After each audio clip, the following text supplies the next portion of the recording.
Today I will discuss about the mole concept, right?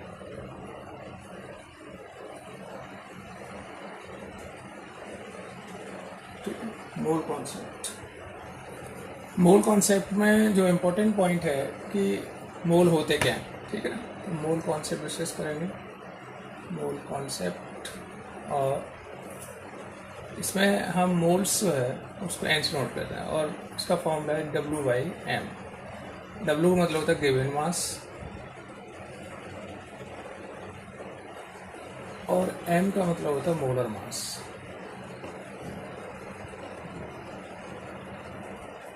ठीक है, किसी भी कंपाउंड्स का गिवन मास लेते हैं और उसको मोलर मास से डिवाइड कर देते हैं तो नंबर ऑफ मोल्स निकल आता है। जैसे अगर हम ये क्वेश्चंस लेते हैं कि 60 ग्राम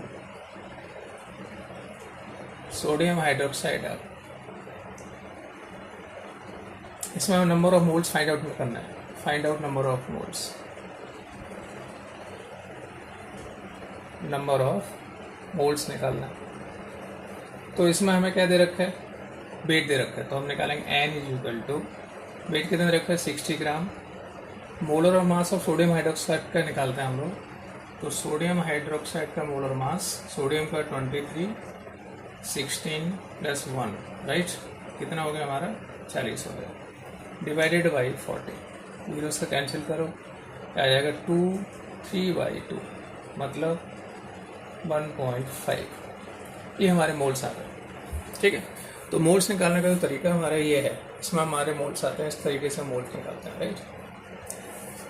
दूसरा हमारा जो फॉर्मूला है मोल्स का, एक तो ये होगा कि weight of substance divided by given mass divided by molar mass, और दूसरा है हमारा क्वेश्चन इसमें और भी आता है। एक तो फॉर्मूला ये हुआ, दूसरा है क्या है कि कोई भी सब्सटेंस, जैसे अगर हम कोई लेते हैं, यहाँ पर हम उसका एटॉमिक नंबर लिखते हैं, यहाँ इसका एटॉमिक मास लिखते हैं। किसी भी एलिमेंट का जो एटॉमिक मास है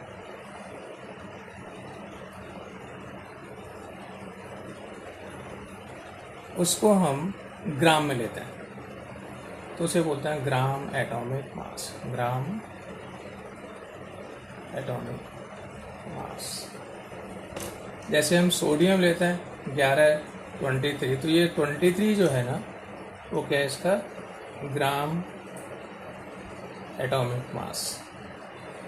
ठीक है, क्या है, ग्राम एटॉमिक मास। ये भी जो है 1 मोल के बराबर होता है, 1 मोल। ऐसे अगर हम कोई मॉलिक्यूल लेते हैं, जैसे CO2 लिया हमने, तो CO2 का मॉलिक्यूलर मास 44 होता है। जब इसे ग्राम में